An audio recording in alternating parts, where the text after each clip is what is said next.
Hello বন্ধুরা, বিজ্ঞানীরা time travel নিয়ে এমন তিনটি উপায়ের কথা বলেন যার সাহায্যে আপনিও টাইম ট্রাভেল করতে পারবেন এবং কি এগুলো সায়েন্টিফিক দিক থেকেও একদম সঠিক। এখানে আপনার শুধুমাত্র ওই টেকনোলজি চাই যেটা আপনার টাইম ট্রাভেলকে সম্ভব করবে। টাইম ট্রাভেলের এই সমস্ত কনসেপ্ট কোনো কাল্পনিক জিনিস নয়, বিজ্ঞান এটাকে ক্লিয়ারভাবে বলে টাইম ট্রাভেল সম্ভব। টাইম ট্রাভেলের উল্লেখ সর্বপ্রথম 1895 সালে এইচ.জি. ওয়েলস নামের একজন লেখক তার নোবেল দ্য টাইম মেশিনে করেছিল। তারপর থেকেই এই শব্দটি ভীষণই পপুলার হয়ে যায়। এটা ঠিক এই নোবেলটি সম্পূর্ণভাবে সায়েন্স ফিকশনাল ছিল, কিন্তু এই নোবেলটি বিজ্ঞান জগতে আলোড়ন তৈরি করে। আর তখন বিজ্ঞানীরা সত্যি ভাবনায় পড়ে যায় যে টাইম ট্রাভেল আদৌ সম্ভব। তারপর থেকে বিজ্ঞানীরা সময়যাত্রা করা যেতে পারে এমন একের পর এক থিওরি দিতে থাকে এবং ওই সমস্ত সকল পদ্ধতির কথা বলে যার সাহায্যে মানুষ সময়যাত্রা করতে পারবে। বাস্তবে সময়কে বুঝতে পারা একটি জটিল কাজ। সবার জন্য সময়ের একটি আলাদা পরিভাষা হতে পারে। কেউ সময়কে টিকটিক করা ঘড়ির সাথে মেজর করবে, তো অপরদিকে কেউ ব্রহ্মাণ্ডে হওয়া পরিবর্তন থেকে সময়কে দেখে। স্যার আইজাক নিউটন সময়কে অ্যারোর মতো দেখেছে, যেমন একটি তীর ছোড়া মাত্র সেটা শুধু সামনের দিকেই যাবে, সেটা পেছন দিকে আসবে না। ঠিক এইভাবেই সময় একটি অ্যারোর মতো করে ফরওয়ার্ড ডাইরেকশনে চলছে, যেখানে সময় অতীত থেকে বর্তমান হয়ে ভবিষ্যতের দিকে যাচ্ছে, যেটাকে বিজ্ঞানীরা অ্যারো অফ টাইম বলে থাকে। এখানে সময়ের এই অ্যারো বর্তমানের সাহায্যে যতই ভবিষ্যতের দিকে যাচ্ছে, ততই বর্তমানের এই সময় অতীতে বিলীন হয়ে যাচ্ছে আর ভবিষ্যতের মুহূর্তগুলো বর্তমান হয়ে যাচ্ছে। নিউটন এমনটাও বলেছিল, সময়ের এই অ্যারো ফিক্সড গতিতে ভবিষ্যতের দিকে এগিয়ে যাচ্ছে। কিন্তু এরপরে আসে অ্যালবার্ট আইনস্টাইন, আর ইনি সময়ের এই পরিভাষাকে সম্পূর্ণভাবে পরিবর্তন করে দেন। অ্যালবার্ট আইনস্টাইন সময়কে একটি ইলিউশন মানে ভ্রম বা মায়ার মতো দেখেছেন।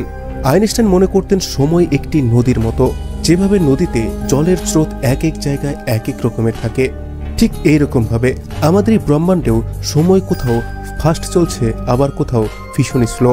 অ্যালবার্ট আইনস্টাইন এমনটাও বলেছেন যে পাস্ট, প্রেজেন্ট এবং ফিউচার এটাও একটি ভ্রম, আর এই তিনটি আমাদের এই ব্রহ্মাণ্ডে প্রথম থেকেই অবস্থান করছে। সময়ের দ্বিতীয় রূপই হচ্ছে পরিবর্তন। সময় সামনের দিকে বেড়ে চলছে, এটার ধারণা আমরা একটি জিনিস দ্বারা করতে পারি, আর সেটা হচ্ছে এন্ট্রপি। থার্মোডাইনামিক্সের সেকেন্ড লতে আসে এন্ট্রপি। এটার মানেই হচ্ছে অর্ডার টু ডিসঅর্ডার। যেমন আপনি যদি একটি কাচের গ্লাসকে ফেলে দেন, তাহলে কি হবে? সেটা ভেঙে যাবে। এখন আমি যদি আপনাকে বলি আপনি এই গ্লাসটিকে পুনরায় আগের মতো করুন, তাহলে কি সেটা সম্ভব? অবশ্যই নয়, তাই কি না? আপনি সেই গ্লাসটিকে আঠার সাহায্যে পুনরায় আগের মতো করার চেষ্টা করতে পারেন, কিন্তু পূর্বের মতো সেম টু সেম কোনোভাবেই হবে না। আরেকটি উদাহরণ থেকে আমরা এটা বলতে পারি, যেমন আমরা শুধুমাত্র বৃদ্ধই হব, কিন্তু চেষ্টা করেও আমরা শিশু হতে পারবো না। আর এটাই হচ্ছে ডিসঅর্ডার, যেটাকে আপনারা এন্ট্রপি বলতে পারেন।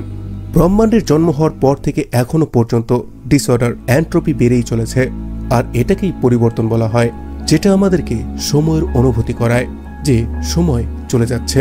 আলবার্ট আইনস্টাইনের অনুসারে সময় হচ্ছে ফোর্থ ডাইমেনশন। যেমন আমাদের এই 3 ডাইমেনশনাল দুনিয়াতে আমরা যে কোনো দিকে যেতে পারি, সামনে, পেছনে, উপর, নিচে, ডানে, বায়ে, সব দিকে। ঠিক এইভাবেই সময় ডাইমেনশনে সামনে এবং পেছনে যাওয়ার পর পাস্ট এবং ফিউচারে আমরা ট্রাভেল করতে পারবো। কিন্তু এখন সময়ের এই ডাইরেকশন আমাদের জন্য সামনের দিকে মানে ফিউচারের দিকে যাচ্ছে। এখন যদি আমরা টাইম মেশিন তৈরি করে নিতে পারি, তাহলে এই ফোর্থ ডাইমেনশন যে টাইম, সেই টাইমকে আমরা নিয়ন্ত্রণ করতে পারবো। আর এখন যে সময় শুধুমাত্র ভবিষ্যতের দিকে যাচ্ছে, সেটাকে আমরা টাইম মেশিনের সাহায্যে কন্ট্রোল করতে পারবো, আর তখন আমরা সময় ভ্রমণ করতে পারবো। এখন প্রশ্ন হচ্ছে এটাই, আমাদের টাইম মেশিন কোন সূত্র ধরে কাজ করবে যার থেকে আমরা সময়যাত্রা করতে পারবো?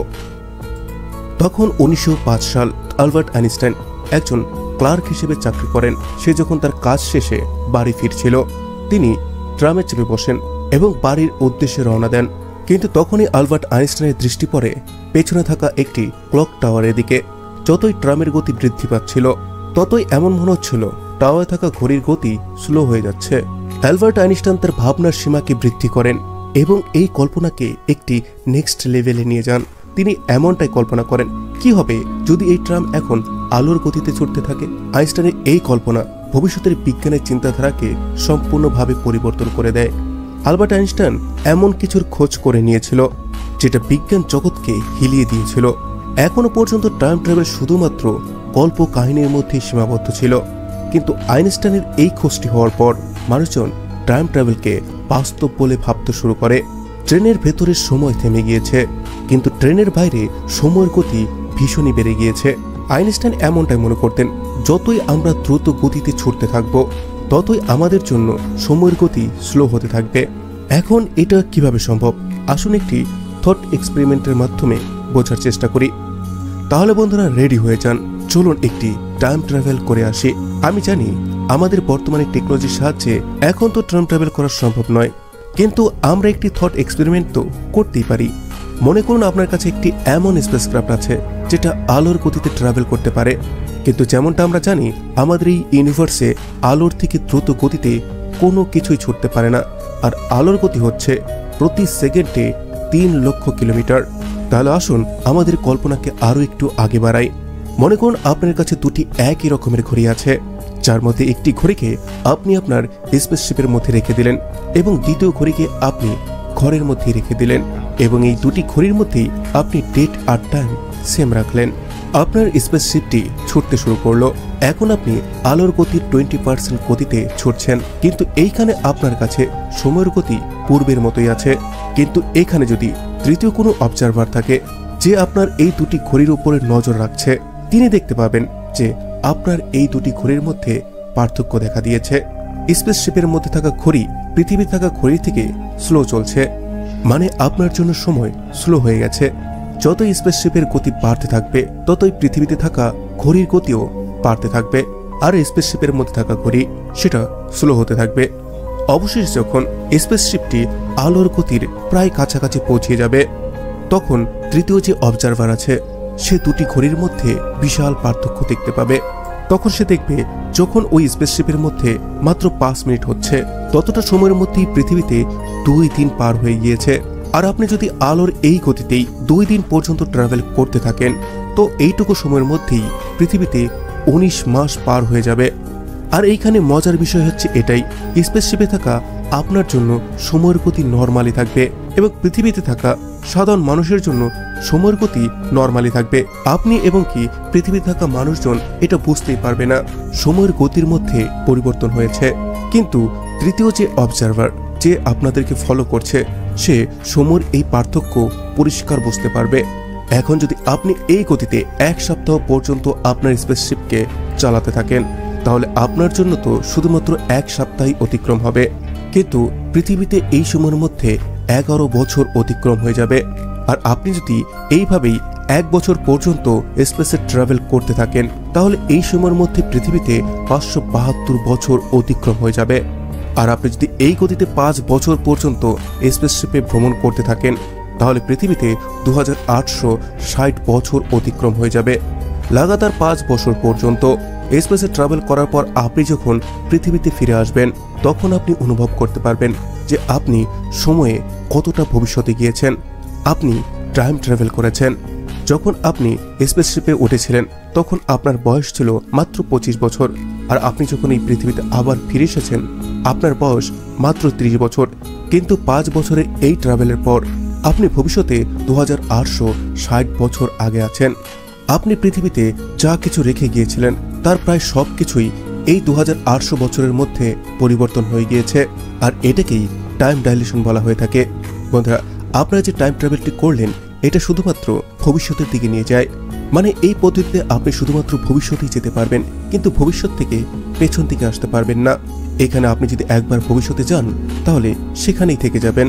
বন্ধুরা, টাইম ট্রাভেলের এটা ছাড়াও আরও কিছু পদ্ধতি আছে, আসুন সেগুলোকে জানি। যেমনটা আমি বলেছি, আলবার্ট আইনস্টাইন সময়কে একটি নদীর মতো মনে করতেন। যেভাবে নদীতে জলের গতি এক সমান নয়, ঠিক একইভাবে ব্রহ্মাণ্ডের সময়ের গতি প্রতিটি স্থানে একরকম নয়। আর ব্রহ্মাণ্ডে সময়কে যে সবথেকে বেশি প্রভাবিত করছে সেটা হচ্ছে গ্র্যাভিটি। আইনস্টাইন এমনটাই মনে করতেন, যেখানে গ্র্যাভিটির প্রভাব যতটা বেশি ওইখানে সময় ধীর গতিতে চলে, এবং যেখানে গ্র্যাভিটি কম হয়ে থাকে সেখানে সময় দ্রুত গতিতে বয়ে চলে। যদি আমরা আমাদের সৌরমণ্ডলের কথাই বলি, তাহলে এইখানে থাকা সব গ্রহতে সময়ের চাল এক এক রকম হবে। যেমন সূর্য আর বৃহস্পতি গ্রহে সময় কিছুটা স্লো গতিতে চলছে, কিন্তু জুপিটার আর সূর্যের গ্র্যাভিটি এতটা অধিক নয়, যে তারা সময়কে অধিক প্রভাবিত করবে। এর জন্যই আমরা সূর্য আর পৃথিবীর সময়ের মধ্যে অধিক পার্থক্য দেখতে পারবো না। কিন্তু আমাদের এই ব্রহ্মাণ্ডে সূর্যের থেকে লাখো কোটি অধিক ভারী অবজেক্ট আছে যেটা সময়কে ভীষণভাবে প্রভাবিত করছে। আইনস্টাইন ব্ল্যাক হোলকে ন্যাচারাল টাইম মেশিন মনে করতেন, কারণ ব্ল্যাক হোলের গ্র্যাভিটি এতটাই তীব্র যে এটা আলোকেও 360 ডিগ্রি পর্যন্ত ঘুরিয়ে দিতে পারে। আপনি যদি ব্ল্যাক হোলের কাছাকাছি মাত্র 1 ঘন্টাও থাকেন, তার মধ্যেই পৃথিবীতে কয়েক বছর অতিক্রম হয়ে যাবে। আর এরপর আপনি যখন পৃথিবীতে ফিরে আসবেন তখন আপনি আপনাকে ভবিষ্যতে পাবেন। আপনার হয়তো মনে আছে ইন্টারস্টেলার মুভিতে এই কনসেপ্টকেই দেখানো হয়েছে, যেখানে ব্ল্যাক হোলের কাছে একটি প্ল্যানেট থাকে আর সেখানে যদি মাত্র 1 ঘন্টা কাটানো যায় তাহলে তার মধ্যেই পৃথিবীতে 7 বছর অতিক্রম হয়ে যাবে। বন্ধুরা, ব্ল্যাক হোলের মাধ্যমে যদি আমরা টাইম ট্রাভেল করি তাহলে শুধুমাত্র আমরা ফিউচারেই যেতে পারবো, কিন্তু সেইখান থেকে অতীতে আমরা কোনোভাবেই ফিরে আসতে পারবো না।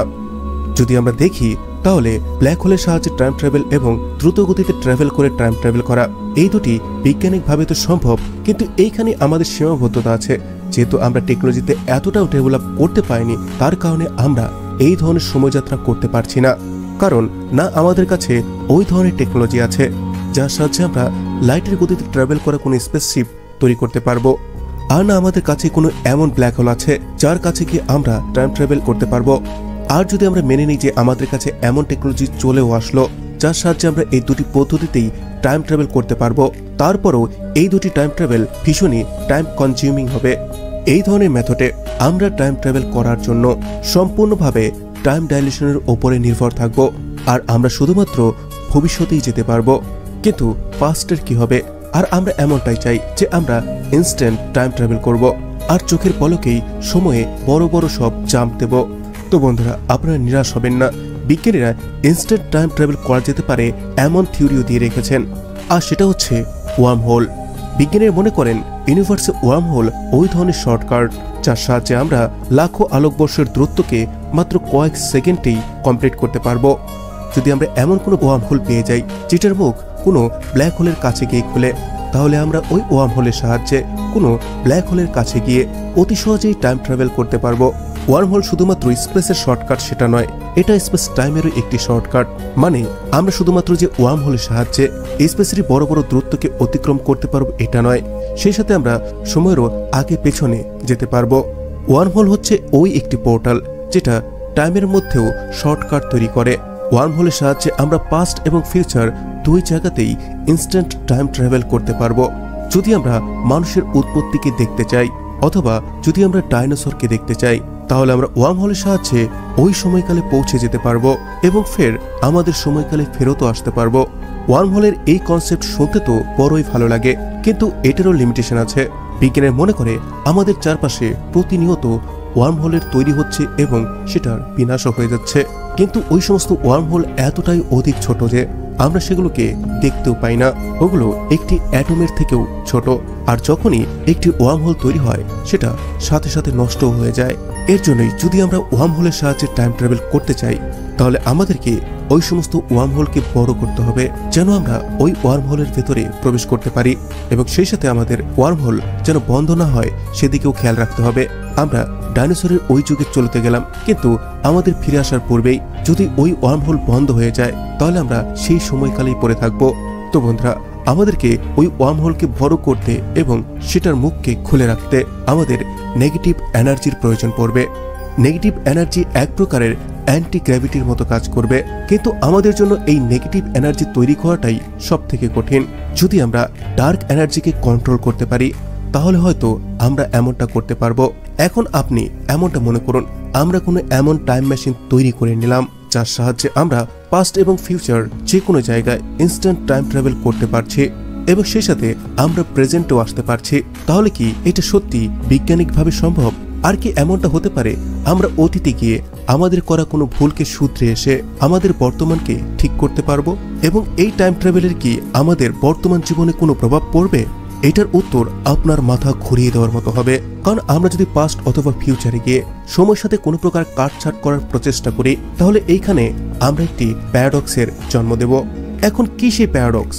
সত্যি অতীত এবং ভবিষ্যতে গিয়ে কোনো প্রকার কাটছাট করলে কি হতে পারে সেটার উত্তর জানার জন্য আপনি এই ভিডিওটি দেখতে পারেন, যেটা লিংক নিচে ডেসক্রিপশনও দেওয়া আছে। তো বন্ধুরা, এই ধরনের সব ভিডিওর জন্য চ্যানেলটিকে সাবস্ক্রাইব করে বেল আইকনে ক্লিক করুন। Thanks for watching, take care, bye by.